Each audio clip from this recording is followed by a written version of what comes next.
If you can read this, you are in mortal danger. Hi there. Can you understand me? This doesn't look like gibberish to you. I see. There's an explanation as to why you can read this when others can't. Read carefully. I'm not sure how this kind of exposure works.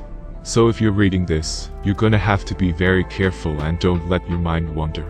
Focus on my words and only my words. No daydreams. I know you must be intrigued. Some random guy I've never met speaking to me saying I shouldn't be able to read what he's saying. That I can't daydream while I read. The hell does that mean? I can assure you, nothing good. I promise, I'll explain everything.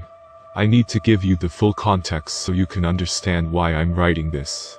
And why I need you to hear what I am saying. We all have some level of distrust towards the government, right? It'd be remiss to suggest that the ruling bodies of the world haven't done any good, but we all know there's shady shit. Corrupt politicians, bribes and threats, secret projects banished from the prying public eye, we all know it. And we accept it, right? Sure, we wouldn't want to live in a world so jaded that we can witness the suffering of millions, and even be screwed over ourselves, whenever the bills start to have a few extra zeros that shouldn't be there, but it's all par for the course. We've gotten used to it. It seems peculiar how we can all be unanimously linked in such a disturbing way, yet we shrug it off and laugh about it, saying that's the way it's always been. We all have a dark side to us. One that aches to be free, but for an unknown reason, perhaps evolution, perhaps purely sympathy, our good side, for the most part, prevails. But what about those who give in to the temptatious devil on our shoulders? Well, we know, don't we? Infamous serial killers and psychopaths are one of the juiciest topics you can talk about in today's world. Men who strayed from the golden path and for one reason or another were thwarted by the forces of good. Arrested or killed or forgotten to the decay of time, but some survive. And as those, as we call, evil people give in to their dark urges survive, they find whatever it is they're looking for. And then they know. The world's always been a mess, we just happen to live in the point of history where we're more aware of it than ever. Regardless of any bad we witness in the world, we're content. Life isn't perfect, but we make do. Form meaningful relationships, forge unforgettable memories, achieve a goal you've dreamt of achieving for such a long time that the sheer joy and thrill you experience upon its completion is indescribable, but you know in that very moment life makes sense. I sure do miss that feeling of contentment. It's been a while. I've been on the run for the better part of a year. I know who's chasing me, but I've never seen any of their faces. They lurk in shadows, watching, waiting for me to give up, that one moment when I let my guard down and they win. Sometimes, they'll emerge into the light of day, but they're extra precautious that I never see their identities. In my mind, anyone whose face I can see isn't worth noting. But someone who instinctively glances away when I catch them in the corner of my eye. Let's just say store clerks are my only friends nowadays. I feel their presence every second I'm awake, and even sometimes I lurch from my sleep with the foreboding sense of dozens of pairs of eyes locked onto me. They're unmistakably the glare of human eyes. No other animal could make as malicious a presence as the human being. And my mind always drifts to the faces of those serial killers and mass murderers that plague the news. It terrifies me that my stalkers are human. I think about my assailants, how at one point or another, they must have friends, loved ones, dreams they aspire to. Maybe when I was growing up in the little cottage I used to call home, one of my neighbors who once fretted about bills, getting a promotion, building up the courage to ask out that pretty blonde at the bar, was now lurking in the forest watching the little boy from 2 doors down. Now a shell of their former selves, nothing left but the bitterness and ugliness that allowed them to surface, utterly devoted to stalking some kid for the sake of their anonymous master. The thought of becoming like that sends shivers down my spine. What kind of life is that? One where you must forego all humanity and all traces of who you were for some devious entity that would readily betray you to save its own life. I can't end up like that. Anyway, I'm rambling, sorry. These memoirs are all I truly have left. I hope even if one person can see this and remember it and it saves them down the line, I'll feel like I made a difference. That my life mattered. I am more than who the world told me I was. Rambling again. Sorry. Back to the mystery shadow people. I've seen their outlines and shapes so often that I've even started naming some of the more recognizable ones. It started as a fun little game, a way to find humor in the bleak situation I found myself in. But eventually, it formed into a practical way to exploit my aggressors. Everyone has weaknesses, even these mysterious shadowy villains. Their minds may be sharp, alert, but they still have human bodies, and human bodies have weaknesses. I've been able to keep one step ahead of them due to a mix of sharp memory, quick reactions, and a whole heap of good fortune. Though, I can't imagine how much good fortune I have left. I might have used up all the goodwill bestowed to me. The first one I noticed was Bobby. I call him that because he reminded me of Chief Wiggum from The Simpsons, and a slang term for police officer where I grew up was Bobby. Simple as that. I tried to make the names connected to my past, who I was, who I am. Bobby looked tough. His portly body gave me the impression that he was at least 300 pounds, added to that his height, at least 6.5 feet tall. You'd be surprised at how easily this overweight giant can blend in with crowds, but I knew immediately this guy would knock me flat in 1 second if I let him, so I've always avoided him when I can. I can't afford to let him overpower me. If that happens, then it's curtains. The first time I remember noticing Bobby was in a shopping center. I was stocking up on clothes, food, camping supplies. Obviously, I needed equipment. I was on the run, after all, couldn't stay in one place too long or else they'd find me. They catch a whiff of my essence if I linger somewhere for more than a day, so I was unable to call anywhere home. As I was making small talk with the girl operating the register, I noticed him checking out the women's underwear section. It was innocuous enough, perhaps it was a gift for his wife, or maybe he was just a perv wanting to satisfy his lusts. I'm not a judgmental person.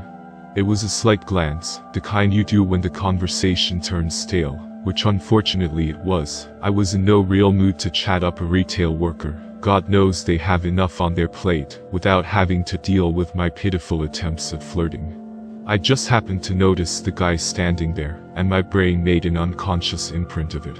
Maybe it was because the women's underwear section was directly to the right of the payment area, only a few feet away.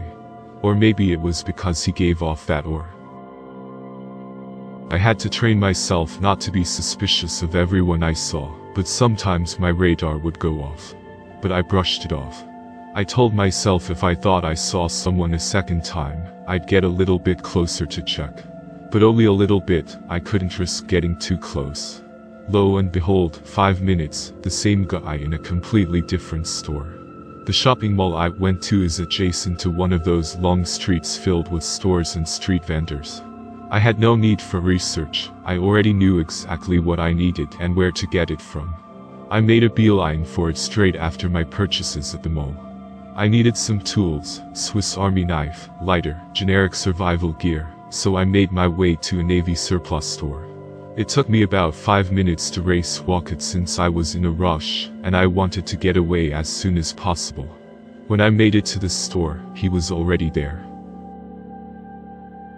I recognized him immediately and had to fight off the urge to curse.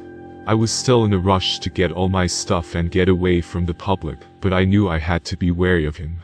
None of them had approached me at this point, but this was mere days into my life as a fugitive, so I still didn't know who I needed to be wary of. It would help if I knew what at least one of them looked like. When I went up to the register, sure enough, there was the same giant with his back to me browsing in the jacket section, directly to the right of the payment area. It basically confirmed what I already knew. And if there was one of them right next to me, there could be untold numbers of them surrounding the area I was in. I knew I needed to act fast, but I had to confirm my suspicions. I'd be able to sense whether or not he was a foe immediately, and I remembered the promise I made to myself back in the shopping mall. There was no way this guy showing up twice was a coincidence. So as I left the store, I made sure to walk only a few feet away from his turned back. If he wanted to, he could have turned around, wrapped his hand around my throat and squeezed the life force out of my body. But I knew, for now at least, that wasn't what they wanted to do. So I walked past the giant, confirming what I essentially believed to be fact: he was one of them. When I walked out the door, I donned him Bobby. I took a cursory glance around, noting 4 people of varying heights, weights, ethnicities and clothing styles, all within viewing distance of the store, all obscuring their faces in some way. I knew. And they knew I knew. Of course they did. I calmly walked away from my pursuers, not bothering to rush anymore. They'd know where I am regardless.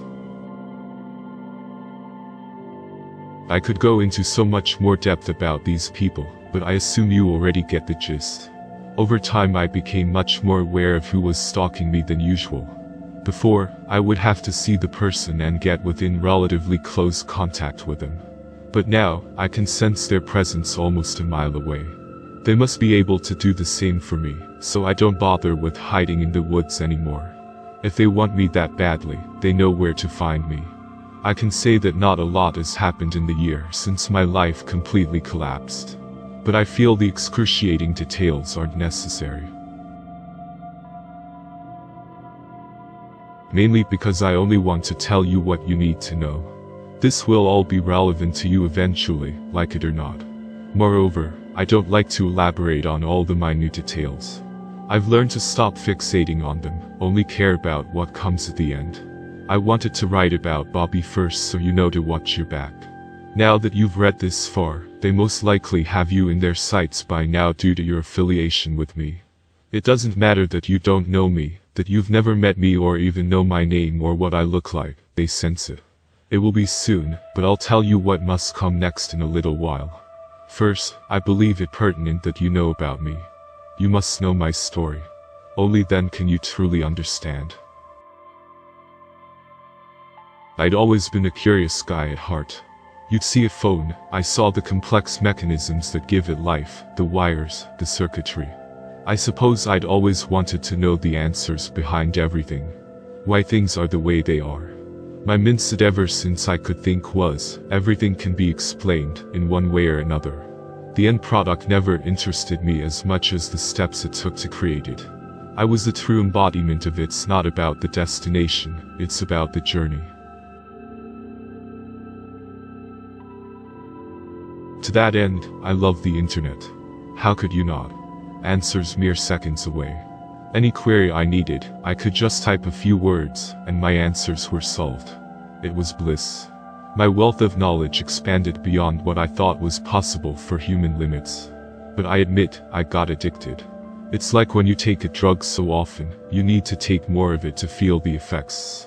You become kind of numb to the effects.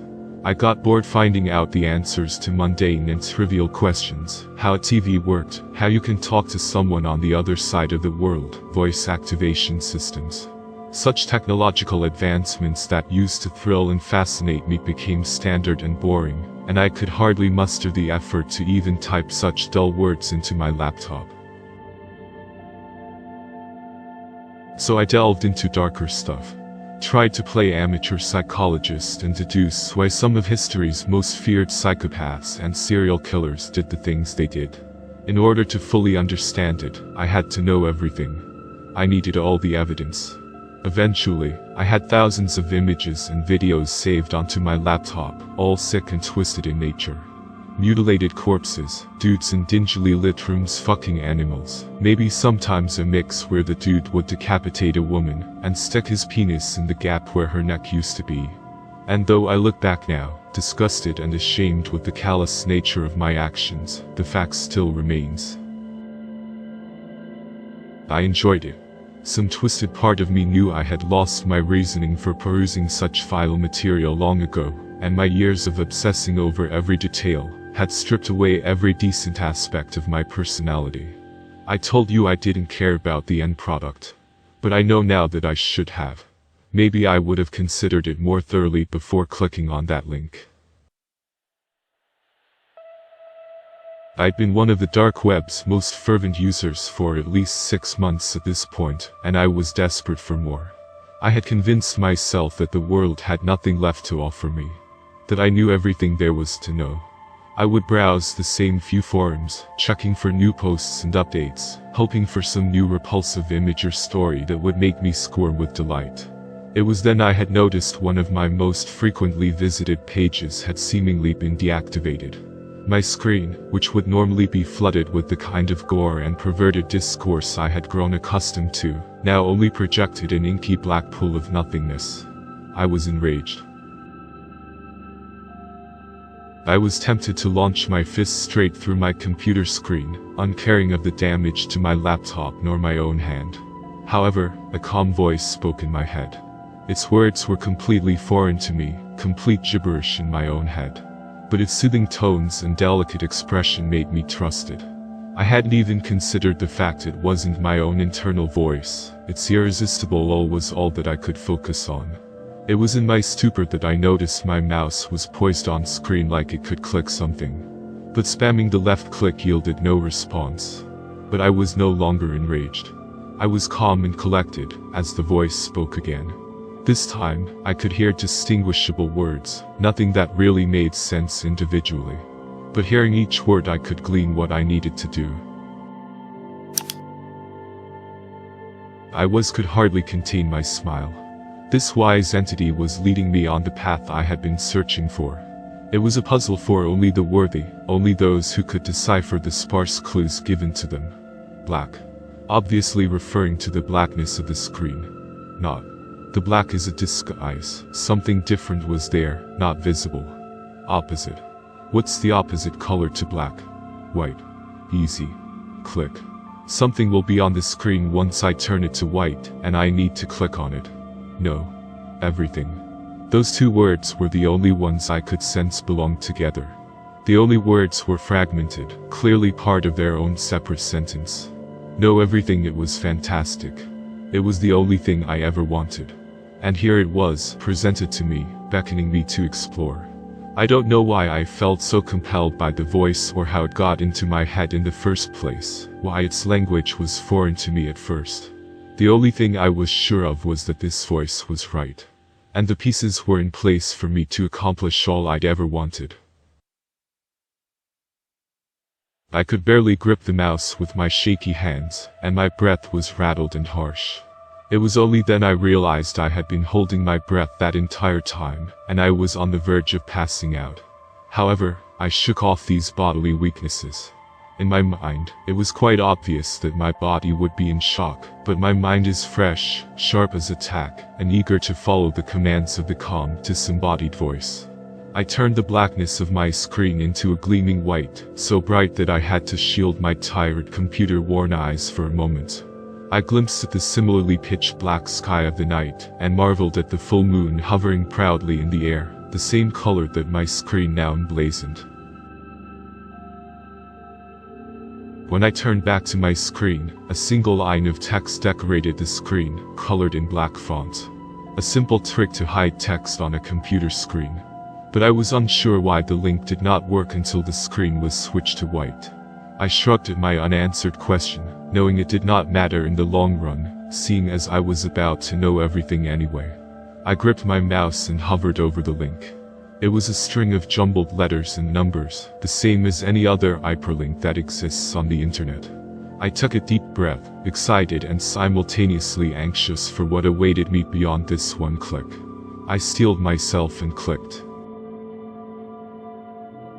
At least I tried to. But my finger wouldn't respond. No matter how much I struggled, my finger wouldn't obey my commands and press the mouse button. It was frozen in that position. I even tried lifting it upwards to remove it from the mouse, so I could try with another finger. No dice. My right index finger was completely unresponsive. I cursed every god imaginable. Of all the times to get carpal tunnel, this was undoubtedly the worst. But I couldn't give up. My mind was focused solely on this link. Nothing else even permeated my subconscious. All that I was at that every moment was fixated on clicking that link. So I made the choice that sealed my fate, as possibly many more before me. I lifted my left index finger and pushed down on my right. Nothing happened for a second. Then the pain started. It started in my right index finger, The one that so adamantly refused to budge just moments before. Now, it hovered slightly over the mouse, rising gently and slowly away, all of its own accord. No matter how much I willed it, my finger wouldn't obey me. The pain was minimal, merely the strain of moving a body part that had completely seized up. Like a cramp. Slowly and slowly, my finger kept rising. Until it snapped completely back to my knuckle. I screamed incessantly. A deep primal screech that erupted from the very deepest part of my soul. Through tear-stricken eyes, I saw the digit lying on its back, completely flat against the skin on my right hand. There was no blood, no cartilage or bone sticking through. It was as if my very flesh was being morphed to ensure I sustained no actual physical damage from the wound. But the pain was unbearable. I couldn't have possibly imagined ever experiencing such unendurable agony. Until my middle finger snapped. Without even giving time for another pained howl, the ring finger followed, and almost immediately did the pinky. It was like a domino effect, each finger getting bent back beyond its limit, as soon as the one before had done the exact same. I would have admired it had my mind been occupied on anything other than the sheer anguish I was suffering. My left hand soon followed suit, the index finger snapping back, then the middle, then the ring, then the pinky, each digit yielding more excruciating pain than the last. My thumbs both caved outwards at the same time, as if my unknown assailant had forgotten I had thumbs to begin with. My throat was hoarse with screaming, and yet I still screamed. I glimpsed at the damage, almost vomiting with disgust at seeing my hands mutilated to such a degree. It made me even sicker to realize my hands had essentially been inverted, where my fingers were grasping inwards towards the back of my hand, rather than the palm. Seeing this sight made my screams die down to a pathetic whimper, as I observed the possibly irreversible damage I had sustained. Then I felt my legs started to buckle. My eyes widened and I begged whatever god there was, whatever invisible attacker that was intent on wringing as much pain and suffering from me as possible, to just make the pain stop. But it didn't stop. If anything, it got so much worse. I said before I loved knowing how things came to be. I preferred the way things were done rather than what it led to. I'm sure you can imagine why I don't want to divulge every single detail of what happened after that. Needless to say, I've lost that passion for the finer detail. It's why I've refused to elaborate on anything I deem unnecessary to tell you. You couldn't possibly imagine what it was like and you don't want to either. But the voice kept whispering in my ear. And I could understand it fully now. The black of the screen matches the black in your heart. You are not good.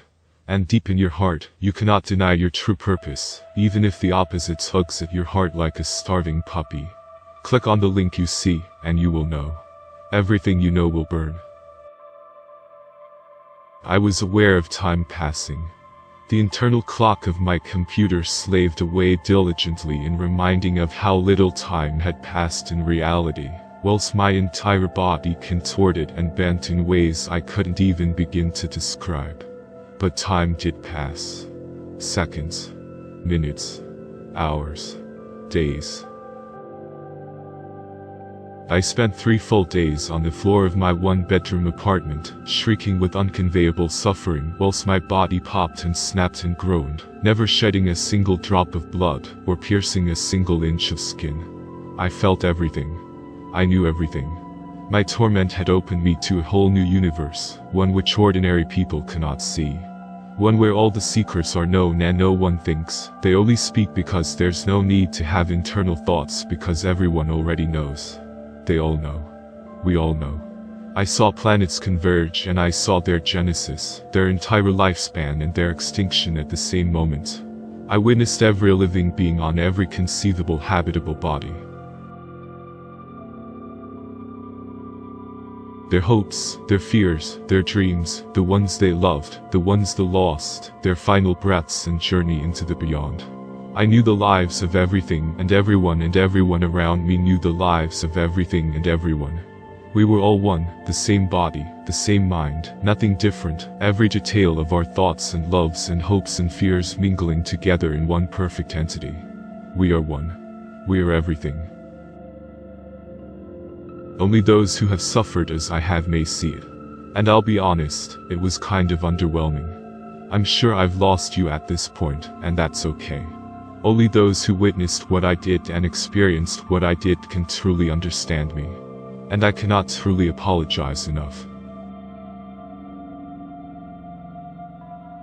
When I woke up, I was like a zombie. You can understand that at least, right? My mind had become so overwhelmed and my body was broken in such unspeakable fashion that I knew at that moment I was dead to the world. My mind and body were still there, but detached, unfocused, uninterested. I believed at that moment that I would never feel any emotion ever again, and my mind remained that of cool disinterest. I still remembered the pain, the feelings I felt when my body and mind broke, but recalling them when I emerged was just the same as if you'd remembered what you ate for dinner last night. Just a fact of life. Nothing more. And yet there was a gap. I understood that immediately when I awoke. When your mind is bombarded with the answers to literally everything in the universe, it is understandably hard to adjust. But I still felt wrong. And I understand that now. I felt. My emotions returned. For whatever reason, I must have fought for the possession of my soul, my emotions, my life. Whatever was supposed to happen didn't, and I was isolated from my true purpose. And that's when I knew. The shadows. The people I see around me, following, stalking. Bobby and the others. They're me. We all click the link. We're all the same entity, connected by some psychic tether that allows it to be multiple different human beings at once. Humanity has long since pondered the question of where evil originates from. I'm a part of evil. We like the name evil. We didn't have a name for so long, it felt rewarding to finally get one. Being conscious for all eternity gets boring, so we wanted to have fun. Being nice all the time didn't appeal to us. But the faces of certain humans, when we broke them in just the right way, it was delicious. It was like killing them, but their body and soul remained. Doing these acts feel right to us, natural, like a human breathing. It's nothing we consider for too long, it's how we sustain ourselves. But we were tired of dwelling sullenly in the hearts of mortals, hoping one would fall into our sweetly sickening embrace. When we were one, I wanted more of me. I could create the human form easily, mimic its skeletal tissue and flesh, the synapses that connect throughout the brain, sparking the phenomenon known as life. So I decided to create the first part of me. It was thousands of years ago, an unknown nobody who wreaked havoc across the land he inhabited and died without much muss or fuss. The test was a complete success, so I multiplied. And we multiplied. And we multiplied. Eventually, as our bodies grew larger and larger in number, there were some deficiencies. Parts of us that forget about our link to ourselves. Live like a normal human being until their innate purpose worms its way to the surface, and they remember who they are. We remember. People who seem friendly and cheerful, but unexpectedly commit a heinous and gruesome act. The person they were matters no longer when they discovered that they are us. Except me. The me who's been talking to you this whole time. I am real. I've been staring at the screen for hours now, conflicted. I don't know whether I should delete the last few paragraphs. I don't remember writing it. It wasn't me. Well, it was me, but it wasn't me. Let me explain. That's why I've been on the run. Running from Bobby and the others.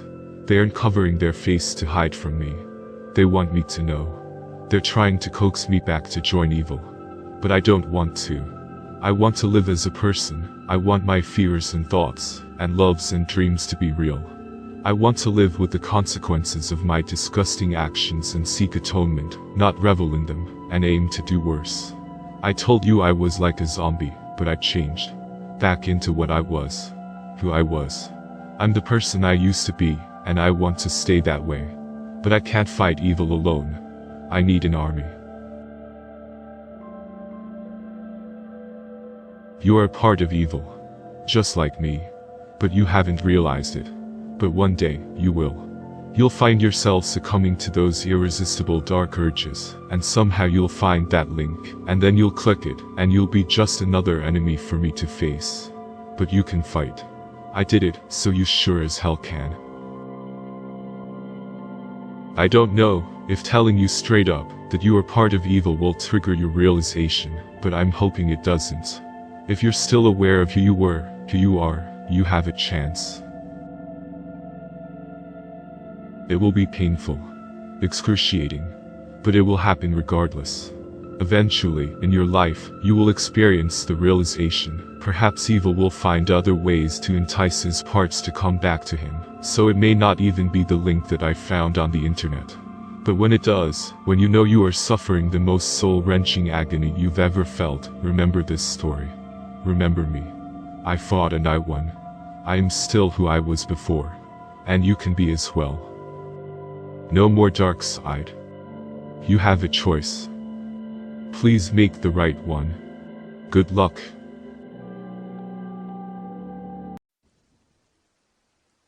It's amazing what can come from just Googling your own name.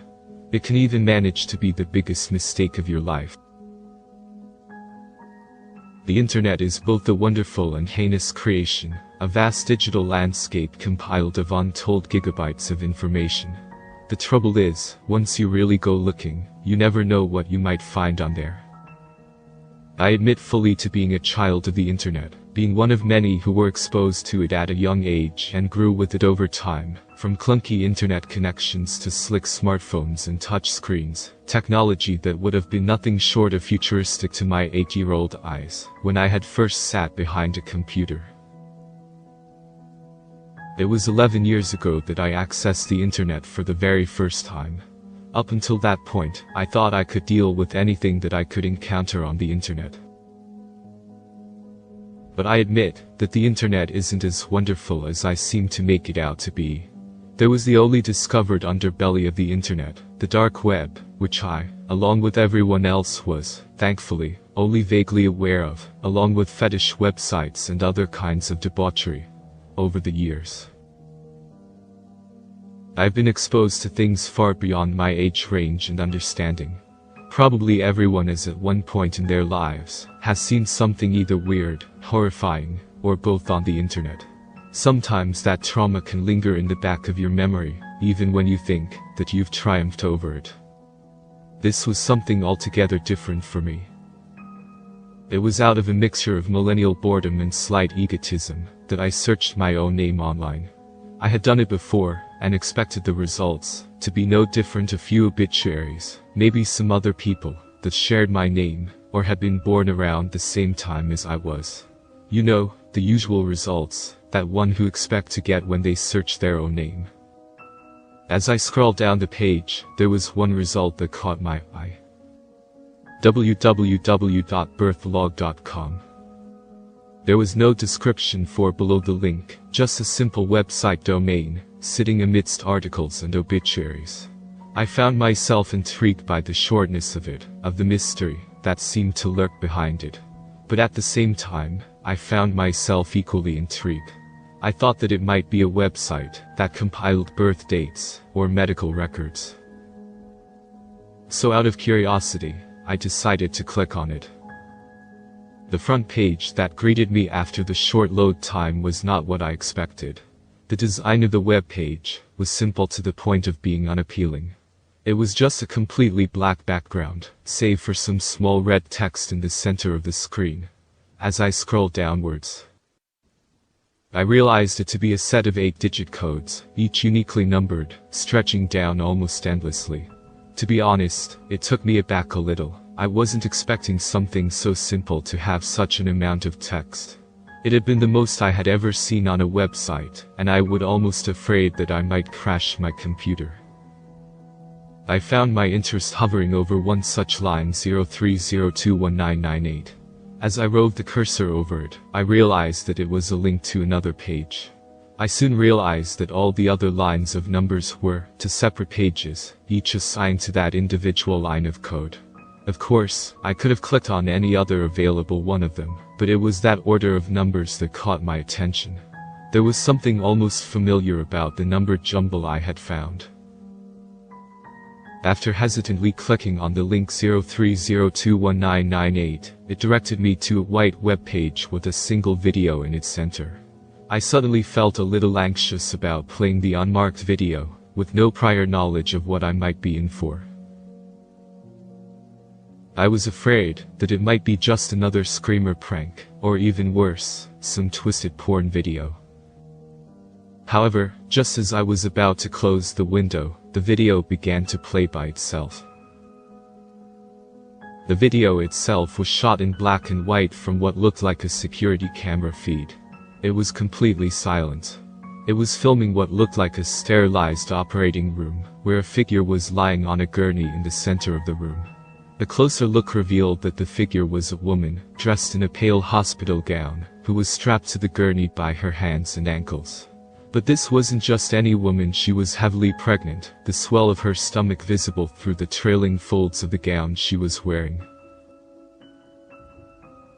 The woman looked to be more than a little nervous, as she looked around the room. She looked as if she was expecting someone, and I saw her silently call out for someone. Her clothes had dampened with a fine sheen of sweat under the hot operating lights that illuminated her, like an unwilling star playing out on some demented stage. The whole thing was almost theatrical to extent. Like it was some clever viral marketing for some new horror movie, or maybe some even more obscure product. Due to the soundless quality of the video, I could only try to guess what it was that she was yelling. From the way her lips were moving, it looked like she was yelling something like "Daniel" or "Doctor." What drew my attention the most was the rising fear on the woman's face, as she began to struggle against her restraints, her emotions escalating from uncomfortable confusion to outright screaming in panic, when she realized just how helpless and alone she was in that room. I felt a nauseous wave churn upwards within the pit of my stomach. This didn't seem like acting. Her terror almost looked real. And as disturbed as I already was by the first few minutes of the video, I had a lingering dread that things would only get worse. And believe me, they did. The woman suddenly stopped struggling as three figures entered through an unseen door at the lower right-hand bottom of the screen. Her mouth fell open slightly as her face became unreadable, eyes wide with what seemed like shock or muted terror.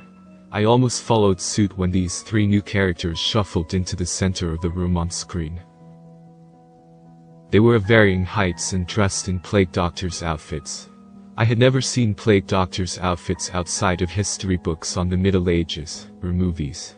I guessed that they might have been two males and a female, but they were near androgynous, because of their strange outfits. The tallest, wearing a hatted black mask with a leathery, sewn design to it, stepped forward with a raised hand, so uncomfortably close to the bound woman's face, that the grotesque beak of their mask practically scraped her cheek. I felt unclean just watching his gloved hand rove down the side of her pale cheek, soaking up her tears as she sobbed in terror. It was almost as if he was comforting her, in his own bizarre, twisted way. The other two who hovered about in the background, preparing something unseen with their backs, turned to the camera wore similar bird-like masks. The shorter of the trio, wielding a metal tray, wore a completely white plague mask that looked like it was made of latex from the way it reflected slightly under the dimmed operating lights. The other wore a brown mask with a brimmed hat, one that almost comically resembled a gardening one. The odd thing about all of them was the visible lack of zippers and buttons on their clothes, something that would have easily indicated to me that they were just actors in costumes, and maybe even eased the growing sense of dread I felt just by watching the video. Their appearance made me even more uneasy about watching the rest of it. I was actually half convinced that this might have been some kind of twisted fetish film, just for how bizarre it was. Yet I found that I couldn't stop watching it. It was almost as if some unseen force had coiled around my chair as I was sitting there like a boa constrictor, preventing me from closing the tab, or from even getting out of my seat. I even found myself morbidly curious about what new direction the already strange video would take with these three surreal new figures. I saw the woman scream again, fully terrified now as her struggles to free herself became more violent, her body jolting up from the table. He nodded to one of the others, who wheeled over a gas can. Connecting it to a breathing mask, the doctor slid it over the woman's mouth, albeit with some difficulty, owing to her violent terror. Soon, the woman's limbs grew limp against her captor as the gas began to take effect. Her eyes lolled to the back of her sockets as she slowly and tortuously lapsed into unconsciousness. The female of the group, wearing what looked like a plastic white mask, erected a plastic sheet of the limp body of the pregnant woman, and the tall one, the one who I guessed to be the head of the group, drew a marker and a pair of scissors from a silvery metal sheet, which I had only just noticed was there in the room, but had been too unnerved by the terror of the seemingly captive woman, to even notice outside details like that. They cut away the clothes, exposing the pale skin of her vulnerably swollen belly, smattered with pinkish red stretch marks. Under the near-blindingly white light, it became grotesque to the point of being alien, instead of beautiful as it should have been. He began drawing an incision line down her stomach, plotting each tiny dark dash as if it was a map. I laughed out loud at this point. I nervously refused to believe that any of it was real, that this was playing out in front of me as I sat in front of my computer. It felt more like an art project or a clip from a horror movie. As disturbing as the video had been up to this point, I couldn't accept what was going to come next. They wouldn't actually cut her open, not on camera. As if taunting me, the leather-masked man delicately picked up a scalpel, and ran it along the plotted line that he had drawn on the woman's pregnant stomach, parting the pale flesh with a rapidly growing red line. It was at this part of the video that I almost vomited. But I clutched a hand to my mouth as I sat frozen in mute terror at the silently buzzing video that continued to play out in front of me on my very monitor. It was a sight so vile, yet so oddly hypnotic, that I could do nothing but watch it. The plague doctor peeled back the layers of the woman's stomach, slowly exposing her red, gelatinous innards that quivered and splattered onto the plastic sheet, through the square space in it that the doctor was operating her on through. All throughout the ordeal, the woman remained unconscious and still breathing, with the expansion of her rib cage, above the bloody incision that the doctors had made into her abdomen. Under the gas, she looked as if she was sleeping peacefully throughout it all. I was amazed by the fact that she was even alive at this stage. Finally, the doctor came to the quivering amniotic sac within the crater of blood and flesh she had created within the woman's body. He slowly sliced through it, transparent fluid splattering onto his dark robes. Then he felt down the scalpel on the table and reached both gloved hands into the woman's womb. He pulled out a squalling, bloodied yet fully alive infant from the woman's open womb. The white-masked doctor leaned out and snapped the infant's trailing umbilical cord near the base of the navel. It was just the way the doctor held the screaming newborn in his dark hands, his masked expression completely unreadable. He stared into the infant's screwed-up features for an uncomfortably long time as their colleagues cleaned up around them, the woman still unconscious. I swore that the dark eyes almost sparkled with adulation at the child, the one that had pulled into existence just seconds before. The other one handed them a small bottle which the tall doctor opened as he placed the baby into the other's arms. Then slowly, he poured a dark tar-like mixture onto the baby's stomach as it wriggled about in discomfort. With longer fingers, he began to steadily massage it into the infant's torso, intermixing the mysterious fluid with. The other one handed them a small bottle which the tall doctor opened as he placed the baby into the other's arms. Then slowly, he poured a dark tar-like mixture onto the baby's stomach as it wriggled about in discomfort. With longer fingers, he began to steadily massage it into the infant's torso, intermixing the mysterious fluid with. It was then that camera feed abruptly cut out. Despite the increasingly disturbing events that had unfolded out before me, it was only then I jolted in my seats. The screen was black for about 5 seconds before it unexpectedly cut back to video. The brightness of the new footage, when compared to the darkness that I had been so used to watching from the very start of the video, made me shut my eyes. This new camera angle was more awkward, the camera being handled by uncertain hands, rather than just being fixed to a wall, as it had been for the last 15 minutes. It was clearly some home movie. The footage was in full color this time, now in a maternity ward where rose-exhausted new mothers lay in their hospital beds, surrounded by husbands and loved ones, as they stared lovingly over their newborn babies snuggled in their arms. The camera's view shifted towards one such mother and her baby. Despite the tiredness plastered across her features, and the disarrayed strands of hair that half covered her face, it was only in the daylight that I was able to see the woman's face. Despite the cheery talk between her and the cameraman, who I now guessed to be her husband as they fawned over their sleeping baby, my heart froze at the sight of her. This woman, the one who I had seen operated on and cut open, was my own mother.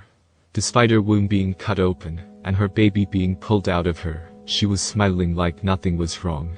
The bottom of the camera, that my father handled, had the same set of numbers 03021998, which I felt that same rising sense of sickened realization once I realized now the same meaning. 3/2/1998. February 3rd, 1998. It was the day I had been born. The baby that my mother lovingly stroked in her arms, the very child that had been cut out of her by those strange beings, was me. As impossible as the whole situation seemed at that very moment of watching, I had just witnessed my own birth on the internet. It was all too much for me to take. I closed the page as quickly as I could, then rushed upstairs to the bathroom where I gladly purged the contents of my rapidly churning stomach into the toilet. After recovering some courage to go back online, I erased my hard drive. I wanted no trace of that website on my computer. I refused to let myself be reminded of that horrible video. Those random lines of number on the website, they hadn't been just random, but completely separate dates of birth, links to other individual pages, just like my own. What they led to, I don't know, nor do I wish to find out. For the next week and a half, I had nightmares about the plague doctors, particularly the tall one. In my dreams, he would loom over me in the shadows of my bedroom as I lay there in my bed, the same way that he had loomed over my bound mother on that hospital table, with the damnable small bottle in his hand. He would force my mouth open, before I had the chance to scream, pouring that black tar liquid into my mouth. I felt it seep into my mouth, down my throat, and into my stomach, suffocating me. I would usually wake up screaming, scratching at my throat until dried blood caked the underside of my fingernails. It wasn't if I wasn't new to disturbing things on the internet. I had seen horror movies, read more than a few stories on the internet, not entirely like the one that I'm telling you. It would have been easy to think of it all as some huge coincidence, or at worst, some sick elaborate prank. But this was different. The whole thing felt raw. Real. I knew, in spite of how much I tried to convince myself otherwise, that nothing had been staged about it. Even the home movie at the end had somehow been pilfered from my family's own personal belongings, as I now recalled seeing it as a child on a VHS somewhere. How the website had managed to attain such footage, along with the video of my birth, both terrified and intrigued me, once I had calmed down from the initial shock of video.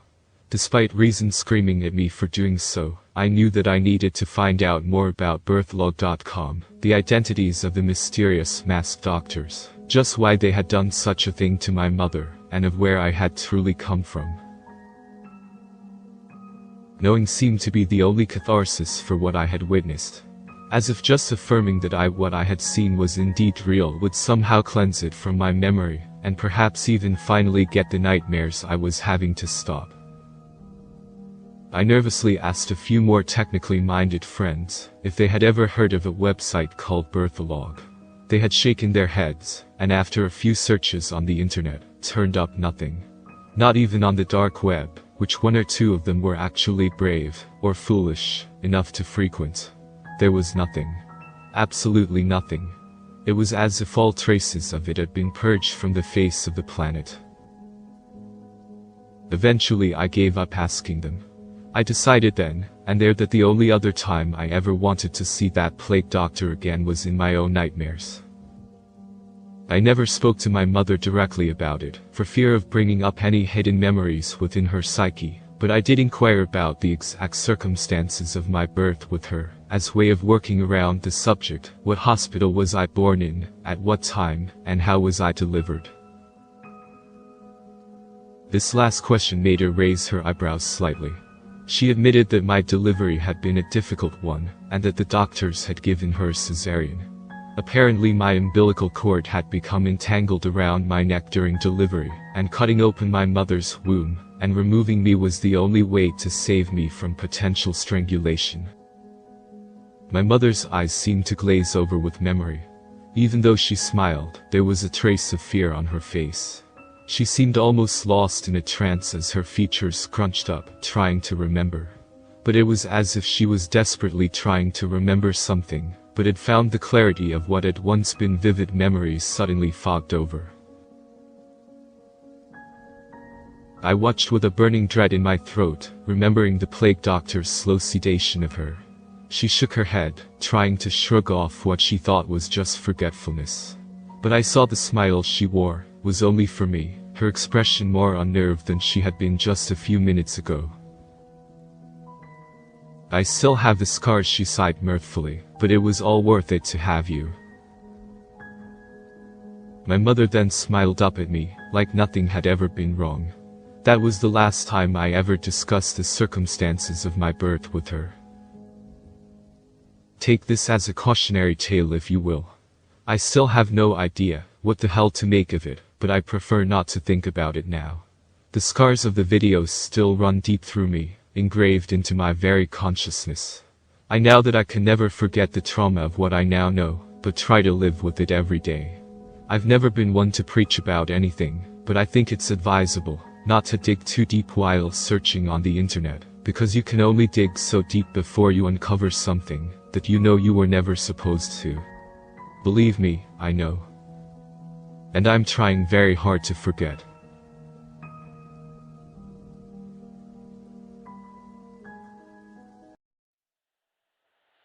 I'm putting this story out there because I'm hoping someone may have an idea of what has happened.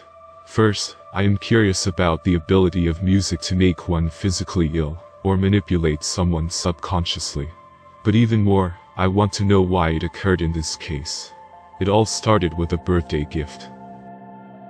I have a friend, Angela Chong. His birthday was coming up. I wanted to get her something nice, but my lack of personal organization left me scrambling. Fortunately, we live in a world of modern technology. I logged on and did a quick search. I had one good idea, and eBay was there to deliver. Angie is a big fan of K-pop, and her favorite group is Red Velvet, which also happens to be my favorite kind of cake. Well, you can find songs and albums on digital media relatively easily. The physical albums usually have special editions, like posters and books, not to mention the collecting value. And I was pleased to find a Red Velvet Summer Magic album for a much cheaper price than most of the other listings. It also happened to be a special Kang Sulgai edition, which was Angie's favorite member. The Summer Magic album was released with multiple versions, a regular edition, and one for each member, with the special member editions being limited in release. I immediately ordered the album, and then hoped it would arrive in time. It arrived the morning of her birthday, by no means a guarantee with the postal service. The album was new and unopened, just like the listing had promised. I wrapped it up and delivered it by hand. Angie wasn't having a party until the weekend, but I wanted to deliver the gift on her birthday. Besides, she didn't want presents at her party.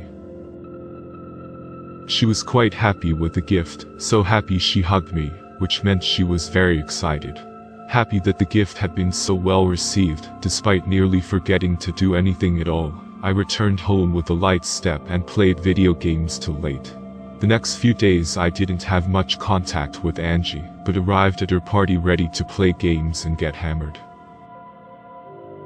After about half an hour of losing friendships over video games and drinking some beer, I made my way to find another drink. I skipped over the peppermint schnapps, because who wants to drink alcohol that tastes like candy canes, and tried to decide if I wanted vodka or not. Angie walked in and pulled me outside. Tim, I know this might sound strange, but where did you get that album you gave me? Same place we get anything nowadays, the internet. She rolled her eyes. What's wrong with it? It looked new. If it wasn't new, someone did a very good job repackaging it. Then what's the problem? I was very excited, I'm sure you could tell. I nodded. Well, I listened to the album, like 7 times. I don't remember falling asleep, but I awoke in my bed. I think I was reading before, but I didn't have the book with me anymore. But, when I tried to use my laptop, it had a bunch of viruses. I had to take it to a computer repair shop to get it fixed. They were able to get to it yesterday, and said the reason I had all those viruses was that I was browsing shady websites on the dark web without proper protections. Angie, you barely know how to use Google. How did you get on the dark web? I don't know. That is what I was wondering. I was using the computer to play the disc because no one uses CD players anymore. So you think the CD had a virus or something? Maybe now I can't use that computer repair place. What sort of places did you go on the dark web? She gave me a look. I'm just curious what government watch lists you are on now. Well, I have a list of names, but most of them are pretty vague. And almost all of them are in Korean. Huh. Well, I have some knowledge of computers. Maybe I could take a look at the disk. Sure, just be careful. I'm sorry my gift backfired, I thought I got a great deal. The booklet and poster seemed to be just fine, no weird mutilated pictures or creepy eyes. Good thing, good. Now I have to go crush Carlos and Hitomi and get drunk, not necessarily in that order. Speaking of which, who brought the schnapps? It's gross. I like the schnapps. It tastes like candy canes. Whatever. I'll make sure to get the album before I leave. I forgot about the album for the rest of the party, though I didn't end up drinking quite as much as I planned. I was going to walk home, but I was tipsy enough that I accepted a ride from Carlos to my house. I collapsed into bed and woke up late the next day. It was a bit rough the next day, but I felt better by that evening. I had several errands to run, and it wasn't until after supper the next day that I got around to the album again. The first thing I did was pop the disc into an old computer that wasn't connected to the internet. The tracks popped up in several media players and played without problem. There didn't seem to be anything besides the audio tracks.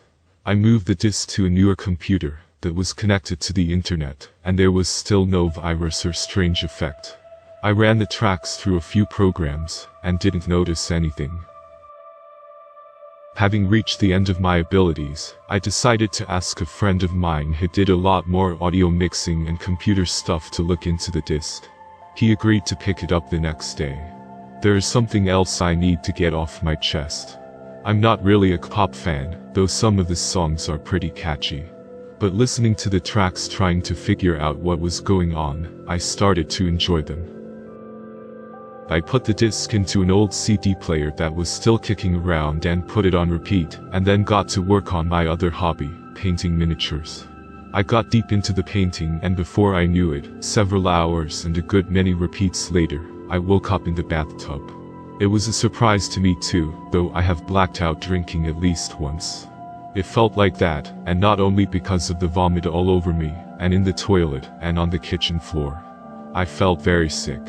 It took quite a bit of effort to overcome vertigo and get out of the tub. Having been very drunk just the night before, I know what a hangover is like, and this was different. I traced my steps back through my apartment, finding chips scattered on the floor, and several partially drunk glasses of milk and one spilled one. There were books and comic books scattered all over the table, that had not been there before. In my bedroom, the models I had been painting were still sitting on the desk, undisturbed and organized. The CD player was knocked on the ground, and the red velvet CD had been broken into 7 pieces, and when I tried to put them together, there was at least one piece missing. I haven't found it yet, but that isn't a surprise, as it was quite small. Due to whatever happened, further investigation of the disc isn't possible. The next couple of nights I had very strange dreams, nothing specific I can remember, just a strange feeling of being off when I woke up, and memories of strange twisting blackness and limbs and faces that don't move and look right. And I guess that is everything. I got the list of sites from Angie, and managed to translate the names, and I'm not sure what they are, and I don't feel safe trying to visit them myself, even with some precautions. They have names like Green Dragon, Jeju Fantasy League, and Bad March Mushrooms. I'm curious if any of you have had similar experiences with other music albums, or have gotten sick from music. I think there is something here, but I don't know what it is. And if you were wondering, I bought Angie the full digital album, and it doesn't make people sick, so you can safely listen to all the Red Velvet you want without a problem.